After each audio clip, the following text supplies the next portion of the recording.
ना दुआ काम आई, ना मेहनत रंग लाई। मासूम आर्यन चला गया गम देकर। परिवार में मातम की घड़ी आई। 3 दिन तक मासूम आर्यन 150 फीट गहरे बोरवेल में फंसा रहा। परिवार के लिए एक एक लम्हा बरसों के बराबर था, लेकिन फिर भी भरोसा था कि उसे सही सलामत बाहर निकाल लिया जाएगा।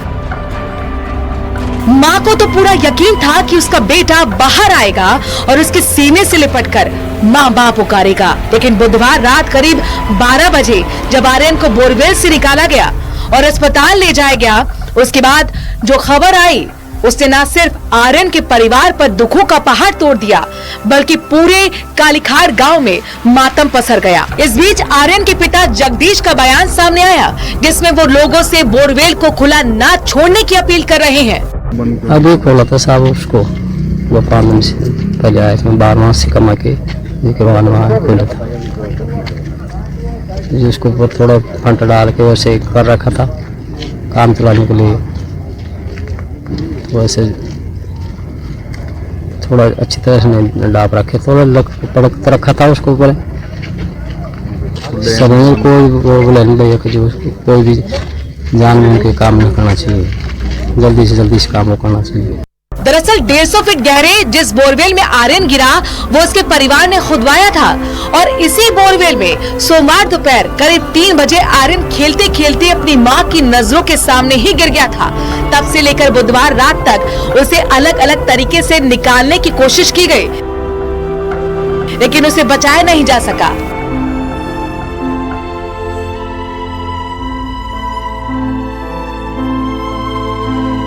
बोरिंग से बाहर निकाल लिया है, और हमारी जो एम्बुलेंस आपने देखी थी उनमें हमारे 2 पीडियाट्रिशियन थे। एक पीडियाट्रिशियन हमारे एचओडी है जो दौसा के अंदर, वो इसके अंदर थे। वो भी रास्ते में मेडिकल कंडीशन को एसेस कर लेंगे। अभी जो है कि उसको एनडीआरएफ की टीम द्वारा, एसडीआरएफ की टीम द्वारा, हमारी जो लोकल टीम थी, सभी ने जो है उनको अभी निकाला है। बच्चा जो है करीब 150 फीट पे था। सबसे बड़ा चैलेंज ये था कि गहराई बहुत ज़्यादा थी, और इसी कारण इस ऑपरेशन में टाइम लगा। अदरवाइज पहले जो दूसरे ऑपरेशंस भी हमने करे हैं जो 35-40 फुट के, वो करीब 17-18 घंटे में कवर हो गए। लेकिन चूंकि इस बार जो है गहराई काफ़ी ज़्यादा थी, और उसके कारण से ये सारा जो है टाइम लगा, और बहुत सारे हमने प्रयास किए, वो कई प्रयास हमारे विफल भी रहे। हमारी एनडीआरएफ की टीम जो है प्रशासन के साथ तालमेल बना करके लगातार जो है उसको लॉक करने का प्रयास कर रही थी, और उसके लिए पहले साथ में ही साइमल्टेनियसली जो है बगल में पहले डिगिंग की गई, बाद में पाइलिंग मशीन मंगाई गई, और उससे भी जो है उसके खुदाई की कार्रवाई लगातार जारी रही। आखिरकार हमने हिम्मत नहीं हारी और उसको लॉक करने की कोशिश करते रहे, और अनेक विपरीत परिस्थितियां होने के बावजूद भी जो है उसको लॉक कर पाए। आर्यन अब हमारे बीच नहीं है, लेकिन ये कोई पहली घटना नहीं है। अगर दौसा की ही बात करें तो पिछले 5 महीने में बोरवेल से जुड़े 4 हादसे हो गए हैं, जिसमें ताजा मामला आर्यन का ही है। यानी 9 दिसंबर 2024 कालीखाड़ गांव में 5 साल का आर्यन 150 फीट गहरे बोरवेल में गिरा, जिसकी मौत हो गई। 25 अक्टूबर 2024 को मंडावरी गांव में 150 फीट गहरे बोरवेल में गिरा किसान हेमराज गुर्जर, जिसकी मौत हो गई। 18 सितंबर 2024 को घपुरिया गांव में 2 साल की नीरू 600 फीट गहरे बोरवेल में गिरी, बचा लिया गया। 8 अगस्त 2024 राणौर गांव में 45 साल का किसान रामनिवास बोरवेल में गिरा, उसकी भी मौत हो गई।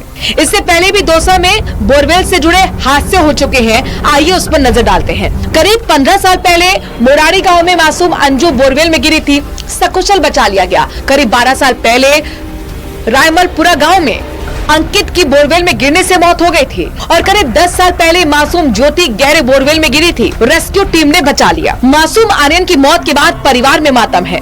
कभी न भरने वाला जख्म परिवार को मिला है, लेकिन इन सब हालातों के बीच प्रशासन के रेस्क्यू ऑपरेशन पर सवाल खड़े हो रहे हैं। सवाल ये है कि आखिर कब थमेंगे बोरवेल हादसे।